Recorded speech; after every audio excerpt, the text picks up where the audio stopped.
Hello everyone, hope everybody's doing great today. Appreciate those of you watching this video. I hope you enjoy it. And the question today is, did episodes 13 and 14 of Queen of Tears jump the shark? So this will have spoilers, so if you don't want to be spoiled, turn it off. But I'm pretty sure all of you watching this video, or 99% of you, have already seen episodes of 13 and 14. So let me know, do you think episodes 13 and 14 jumped the shark?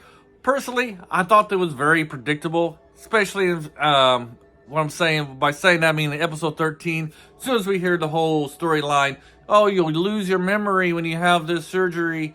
Yeah, I think we all knew what was going to happen next. If you didn't, well, you didn't. But I'm pretty sure the majority have figured it out that she was going to have the surgery. It's going to save her life. However, she was going to lose her memory. And our bad guy, Song, was going to go in there and convince her that he was actually her love, her husband. Maybe not her husband, but the person that she loved, the man for her. And that the other dude, Soon or whatever, I can't pronounce his name, don't remember it, but her husband, I do remember, but I can't pronounce it. Her husband was somebody she didn't love. I think it was kind of obvious that was where that storyline was going to go. I mean, what is a Korean drama without a good old amnesia part, right? It happens about 50%, feels like about 50% of them. Somebody gets some brain damage, they can't remember nothing.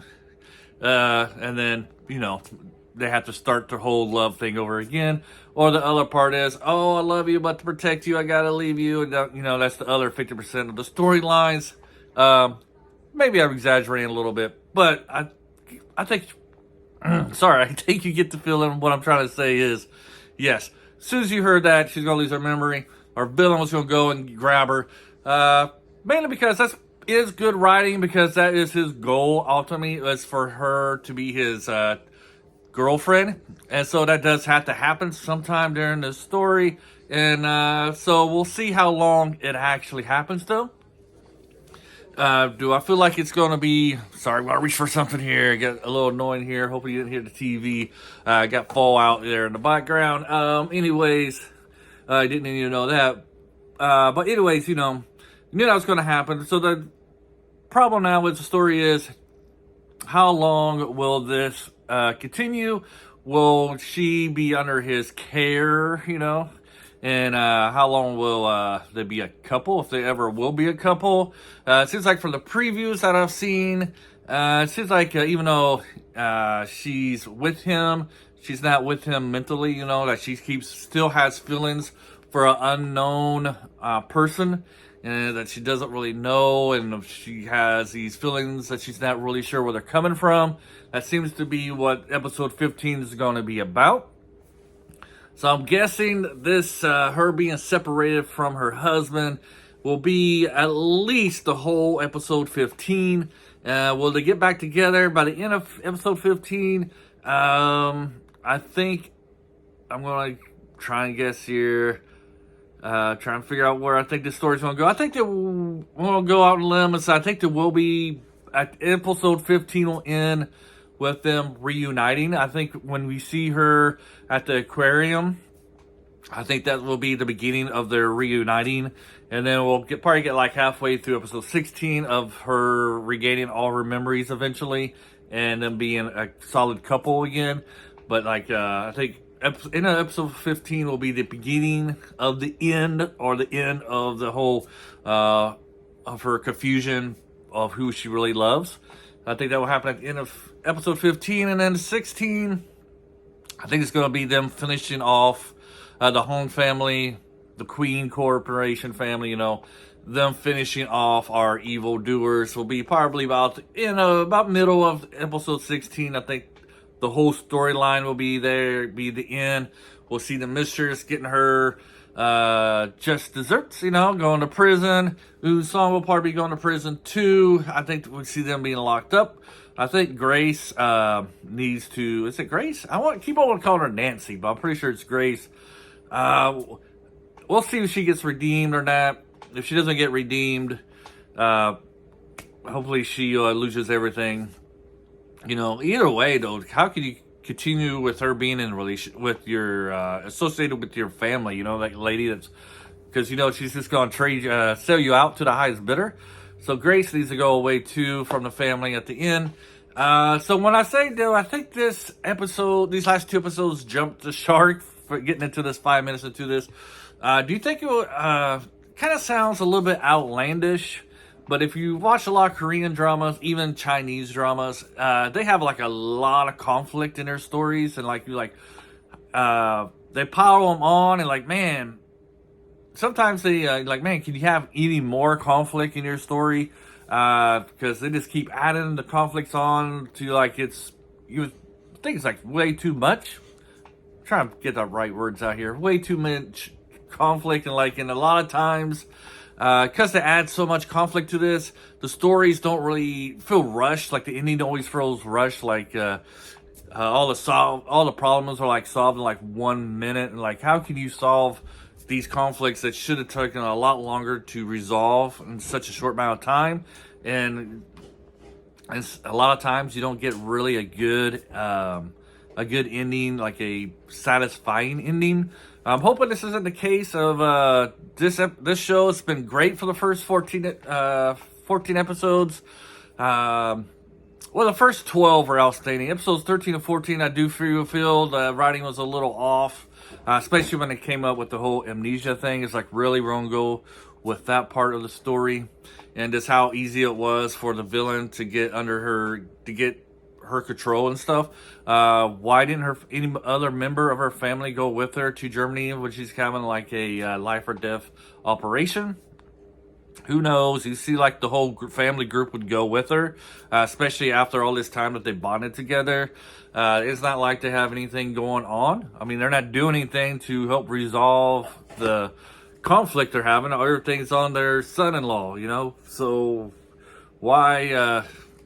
I don't like. Why didn't this all go to Germany for this big operation? Who knows? It's convenient writing, just so the villains can swoop in once again and steal from the family, which is probably like the weakest part of this, is just how easy these villains are able to get away with stuff and take over the corporation. One of my complaints is that this Hong family is very stupid. There's no way with how they act, and that they became such powerhouses in the society of Korea. I mean, unless all Koreans are idiots, because this family are very idiotic.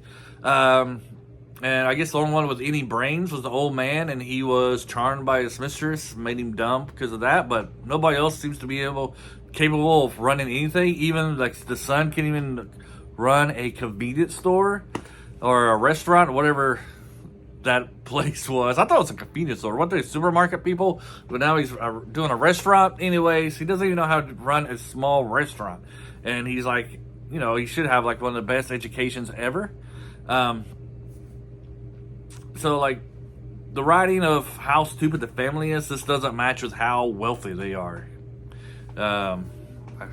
Anyway, I did feel like, the writing wasn't as good as the previous episodes. It wasn't like it was terrible, but it just wasn't what I was used to coming from the series. I thought there were some storylines that or some elements of these last two episodes that could have been cut out, like her writing in her diary. Why even spend time with showing her writing her diary if it's just going to get burned like we see in the preview? However, I do believe that it's in another shot of the preview where we see her writing in her diary again. So maybe it's going to play a part where it's going to help her remember her life before her surgery. We'll see how that plays out. Anyways, there was some good other parts besides the whole, the whole storyline with Haiyan will get her operation, the after effects, stuff like that. Like I said, once we knew that she was going to lose her memory, it was kind of obvious that the villain was going to come in here, their Yoon Sung was going to come in there and take her away and convince her that he's the guy that she loves. Was it a little bit of a shocker? Nah, it wasn't a shocker that our main lead here, he got framed for murder. Once he saw that on the television screen, it kind of felt like that was where the story was going to go to, that he was going to blame him for murdering the property guy, the fraudster, type of thing. We got a little bit more of a little bit more detail, show us a little bit more of a relationship between the aunt and her love interest there. Like I said, it'll probably be a little bit more of that, like 2 or 3 more minutes. Like I said in a previous video, the video for this one, episodes 11 and 12, that would have been, that we'll get a little about 2 or 3 minutes of relationship, and then in the end of episode 16, we'll see that they're together or starting to become a couple. Get a little bit more detail on the young brother, the little brother, and his wife. She's about to leave him again, but she changes her mind and stays with him. And then in the preview, it looks like he's going to be hurt pretty badly. We'll see how it turns out. Hopefully he fights the other guy, I don't know, what would you call her? His wife's previous lover, I guess. The guy she cheated on. I guess they would have been married. I guess she would have been married when she cheated on him. So, man, the little brother is very forgiving. Let's just say that. Very forgiving of his wife. Because when you think about it, she committed adultery on him, right? But it looks like it's working out. You know, as long as at the end he's happy, I guess, and they're happy. I guess what more can you say? But it looks like he's going to get hurt, and that the mistress is going to fulfill her promise that she's going to hurt the family, his wife's family, him, in other words. Anyways, I think it's time to end this. I'm running out of words. But I'm looking forward to episodes 15 and 16. Like I said, I think at the end of episode 15, our main couple will get back together. And then 16 will be them forming the bond, Hyen getting all of her memories. And then about midway, I think they'll finally take down the mistress and Usung, take them out, go to prison, and then hopefully the last 30 minutes we'll get to see the happily ever after life and see how everything turns out. I'm hoping they don't wait till like the last 5 to 10 minutes and then give us like a I don't know, a recap, a summary of like how their life is, and it'll be nice to see at least a half an hour, right, of how their life is after all this stuff happened. And like I said, somebody said there's going to be an extra 2 episodes. If that's the case, I guess episode 16 won't be the end. But as far as I know, end of this whole battle of the corporation stuff. Like I said, very first video, I believe, the oldest brother, he's going to be the chairman of the board. He's going to take over the whole corporation by the end of the series. People doubted that, but, you know, he has to play a role somehow. You can't just introduce a character and then they have no role to play in this whatsoever. We're seeing that he, in episode 13, that he was helping him make some moves, you know, to get some power back to the family, and that's what his role was. I believe this video is about 12 minutes long. It's way long for summer recap. But anyways, thank you for hanging out. Have a great day. Bye.